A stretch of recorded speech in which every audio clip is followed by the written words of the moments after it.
2021 में बाबा रामदेव ने निकाला आयुर्वेदिक अस्त्र और आईएमए ने एलोपैथी हथियार, और दोनों दे धनादन 3 साल से एक दूसरे से लड़ते आ रहे हैं।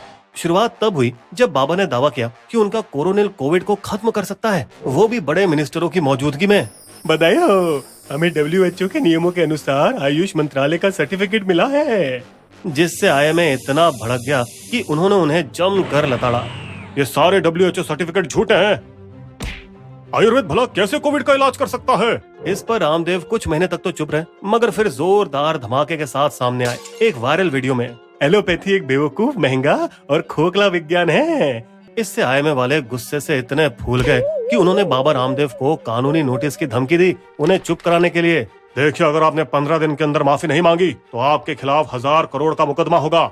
लेकिन इस धमकी से वो बिल्कुल नहीं डरे, बल्कि उन्होंने एलोपैथी के खिलाफ विज्ञापन छपवा दिए, ये दावा करते हुए कि पतंजलि दवाओं ने लोगों की घातक बीमारियों को ठीक किया है। बस फिर क्या, आईएमए वाले अपनी धमकी पर कायम रहे और रामदेव को सुप्रीम कोर्ट तक घसीट लाए। पर ताज्जुब की बात यह हुई कि पतंजलि ने अचानक माफी मांग ली। हम किसी भी दवाइयों के खिलाफ या हमारे उत्पादों के बारे में अब से कोई बेतुका बयान नहीं देंगे।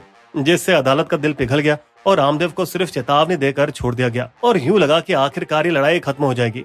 हालांकि रामदेव और पतंजलि के आचार्य बालकृष्ण को चुल इतनी थी कि अगले ही दिन वे अपनी बात से मुकर गए।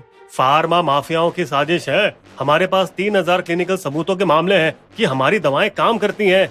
लेकिन ये शब्द उन्हें काट खाने आए जब सुप्रीम कोर्ट के मुख्य न्यायाधीश और 2 जजों को रामदेव के झूठ बोलने वाले विज्ञापनों के खिलाफ एक गुमनाम चिट्ठी मिली 2 महीने बाद। दिलचस्प बात यह भी है कि एक सुनवाई के दौरान आईएमए के वकील ने जजों को रामदेव और बालकृष्ण की उस प्रेस कॉन्फ्रेंस के एक शब्द का दस्तावेज दिखाया, जिसके चलते 2 जजों की बेंच ने पतंजलि के खिलाफ अपने आप कार्यवाही चालू की। देश को धोखा दिया जा रहा है और सरकार आंखों पर पट्टी बांधे बैठी है। 20 दिन तक अदालत का आदेश अनदेखा करने के बाद आखिरकार डरे हुए बालकृष्ण ने अदालत से माफी मांगी, लेकिन इससे इस बार अदालत संतुष्ट नहीं हुई। सिर्फ दिखावा है ये। अदालत की सख्त कार्रवाई से डर के पतंजलि ने एक नई तरकीब लगाई और 67 अलग अलग भाषाओं के अखबारों में एक छोटा सा माफीनामा छपवाया। I am sorry, बाबू। लेकिन अदालत अब उनके इन छोटे विज्ञापनों से भी खुश नहीं होने वाली थी और उन्हें जमकर फटकार लगाई। क्या आपकी जनता से मांगी गई माफी आपके विज्ञापनों जितनी ही बड़ी है?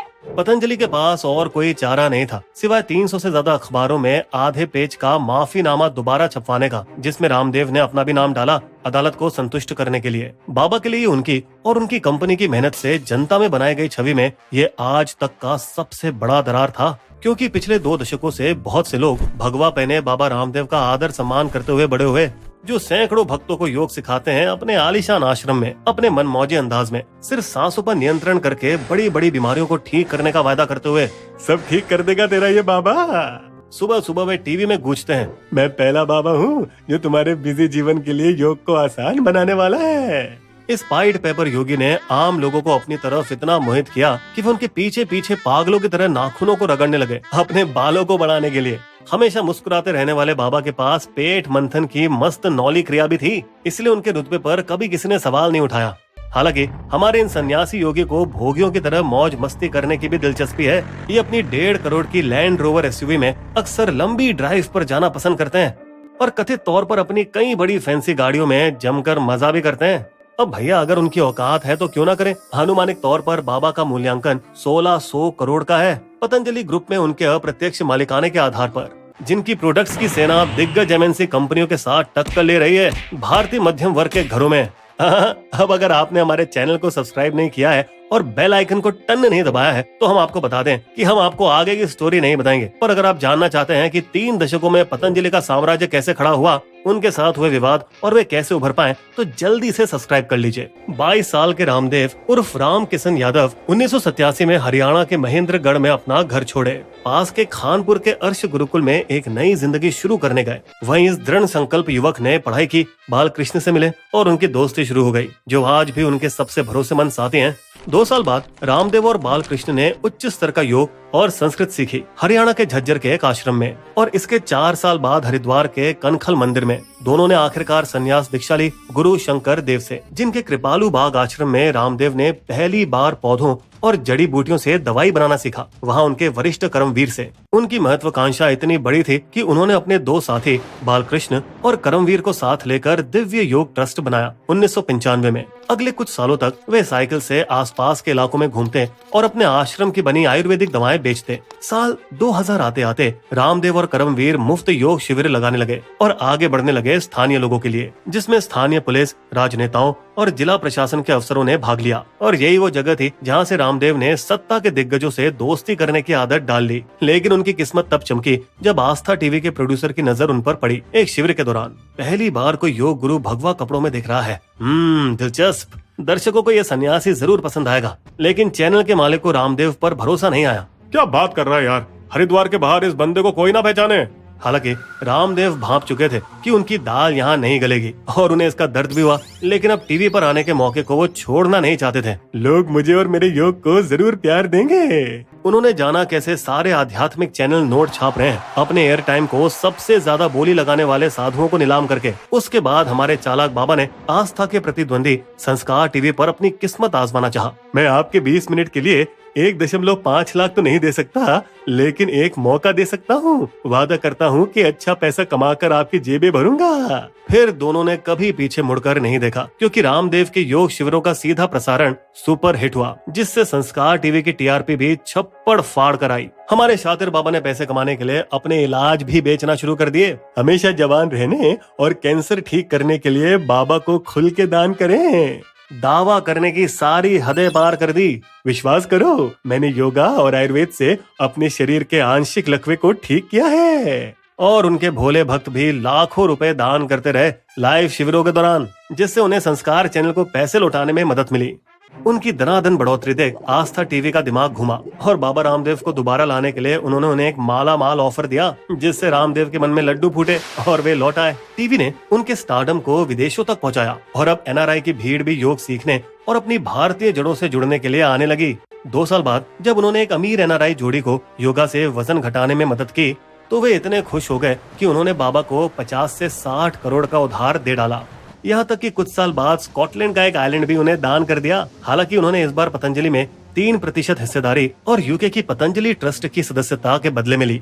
2006 रामदेव के लिए धमाकेदार साल रहा, क्योंकि उसी पैसों के एक हिस्से से उन्होंने एक विशाल पतंजलि योगपीठ आश्रम की नींव रखी, जहां बहुत सारे लोग योगा कोर्स के लिए हजारों रुपए 7,000 से 40,000 खर्चने के लिए तैयार थे, जो बाबा के लिए एक और कमाई का जरिया बन गया। उसी राशि का एक हिस्सा उन्होंने पतंजलि आयुर्वेद की शुरुआत करने में भी इस्तेमाल किया, जिसमें बालकृष्ण 94%, अब 98 मालिकाने के साथ पीछे रहने वाले सीईओ बने, जबकि रामदेव उसकी जनता में एक चेहरा बने। बाबा के धंधे में बाबा के लिए संपत्ति से अलग रहना ही सही है। और फिर वे उनको काम देने वाले आस्था टीवी को 16 करोड़ रुपए में ही निकल गए। वही आस्था टीवी जो उन्हें संस्कार टीवी से बहला कर लाया था।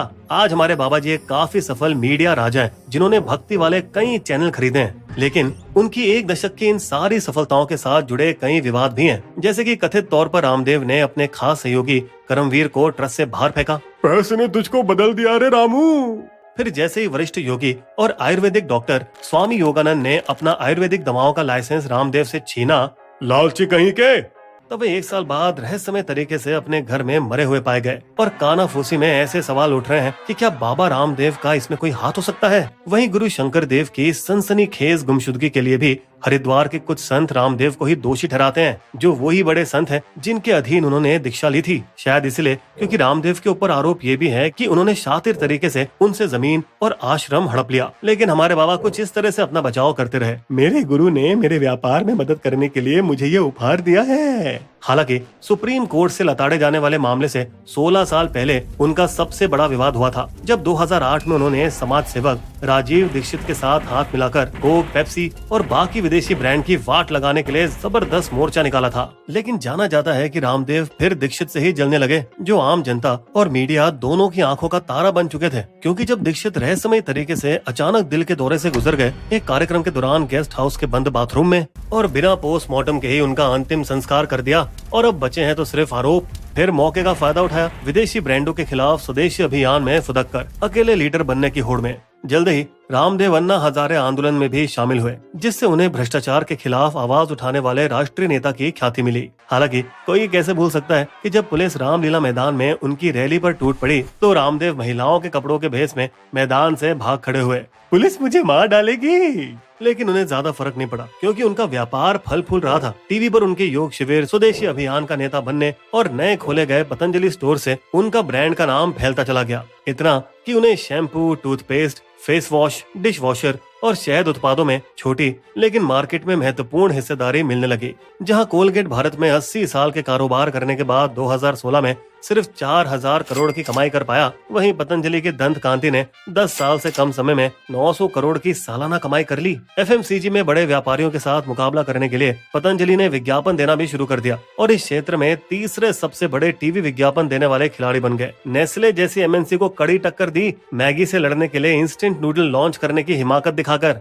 पतंजलि बहुत स्पीड से स्विट्जरलैंड की इस कंपनी से कहीं आगे निकल गई। 31,700 करोड़ की सालाना कमाई के साथ नेस्ले के 19,000 करोड़ से कहीं ज्यादा। लेकिन जहां मैगी नूडल्स में मिलावट होने की वजह से उन्हें काफी फटकार मिली, तो वहीं पतंजलि नूडल्स में मैगी से भी ज्यादा मिलावट होने के बावजूद उन पर किसी ने चूं तक नहीं की।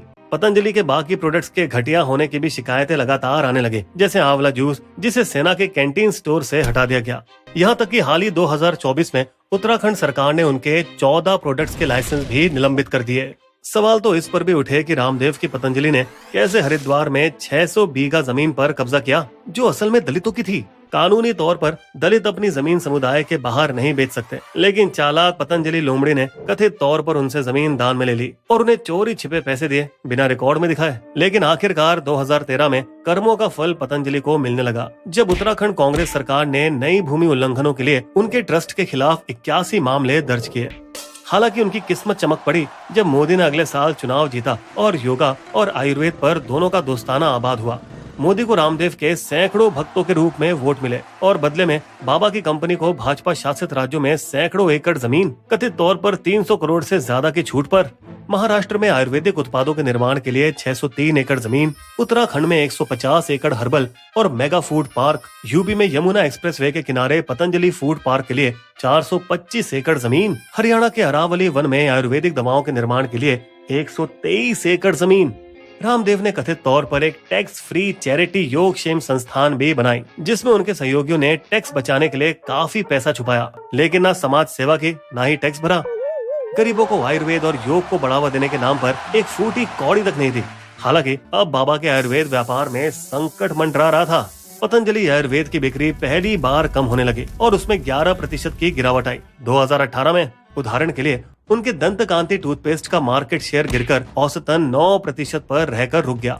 इससे उबरने के लिए रामदेव ने अपनी नजरें कृषि व्यवसाय कंपनी रुचि सोया पर गड़ा दी। ये एफएमसीजी प्रोडक्ट्स वाली लिस्टेड कंपनी थी, जो खाने का तेल और सोयाबीन के लिए जानी जाती है, पर जिसका 2017 में 12,000 करोड़ कर्ज के साथ दिवालिया निकल गया। जब रुचि सोया की नीलामी हुई 2019 में, तब रामदेव ने सबको हैरान करके दिग्गज खिलाड़ी अदानी से भी बड़ी बोली लगाई इसे खरीदने के लिए, जो कि आखिरी समय में हट गए थे। और वहीं नेशनलाइज्ड बैंक, जिन पर रुचि सोया का 9,000 करोड़ बकाया था, हैरानी की बात है उन्होंने पतंजलि को 4,350 करोड़ की बड़ी बोली लगाने के लिए कर्ज दिया। रुचि सोया ने ही रामदेव को बचाया, क्योंकि उनका खाने का तेल आज 70% कमाई लाता है पतंजलि फूड्स के 31,700 करोड़ों में से, जबकि पतंजलि आयुर्वेद में इतने सालों में शायद ही कुछ बढ़ोतरी हुई हो।